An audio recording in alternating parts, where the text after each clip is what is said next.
अयोध्या से वनगमन तक का सफर। अयोध्या के राजा दशरथ के ज्येष्ठ पुत्र राम राजगद्दी के उत्तराधिकारी थे। लेकिन उनकी सौतेली माता कैकेयी ने अपनी दो इच्छाओं के तहत राम को वनवास भेजने की मांग की।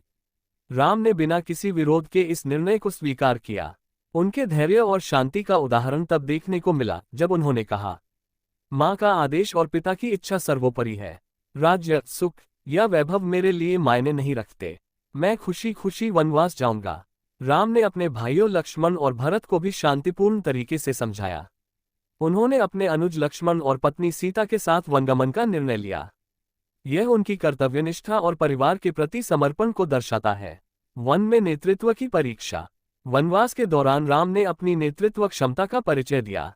उनके नेतृत्व में लक्ष्मण और सीता ने कठिन से कठिन परिस्थितियों को भी सहजता से सहन किया। राम के शांत स्वभाव और दयालुता के कारण वन के ऋषि मुनि और वनवासी लोग उनकी ओर खींचते चले गए। एक दिन एक वृद्ध ऋषि ने राम से कहा, हे राम, आप जैसे महान और दयालु राजा को वनवास देना अयोध्या का दुर्भाग्य है। लेकिन आपकी उपस्थिति ने वन को धन्य कर दिया है। राम ने विनम्रता से उत्तर दिया, ऋषिवर, यह मेरे जीवन का एक चरण है। इसे मैंने अपने धर्म और कर्तव्य के रूप में स्वीकार किया है। वन में आपकी सेवा करना ही मेरा सौभाग्य है। उनकी यह बात उनके संत स्वभाव और कर्तव्यनिष्ठा को दर्शाती है। शूर्पणखा का प्रसंग। एक दिन पंचवटी में शूर्पणखा नाम की राक्षसी आई। वह राम पर मोहित हो गई और उनसे विवाह का प्रस्ताव रखा। राम ने विनम्रता से मना कर दिया और उसे समझाने की कोशिश की। लेकिन शूर्पणखा ने सीता पर हमला करने का प्रयास किया।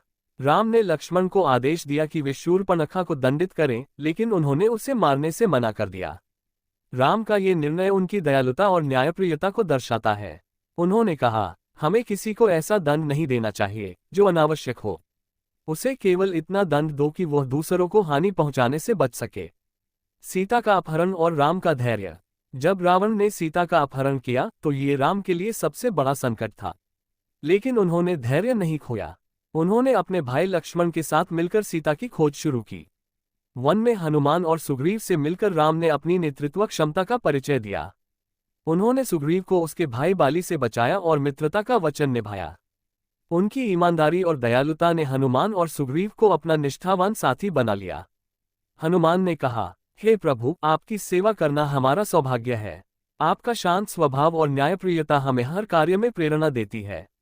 लंका पर चढ़ाई और नेतृत्व क्षमता। जब राम ने रावण की राजधानी लंका पर चढ़ाई का निर्णय लिया तो उन्होंने अपनी सेना का कुशल नेतृत्व किया। उन्होंने युद्ध के दौरान भी अपने धैर्य और न्याय को बनाए रखा। युद्ध के मैदान में उन्होंने कई बार अपने विरोधियों को समझाने की कोशिश की। रावण के भाई विभीषण ने जब राम की ओर हाथ बढ़ाया तो उन्होंने उसे गले लगाकर कहा, जो भी धर्म के मार्ग पर चलना चाहता है वह मेरा मित्र है। मैं किसी से द्वेष नहीं रखता।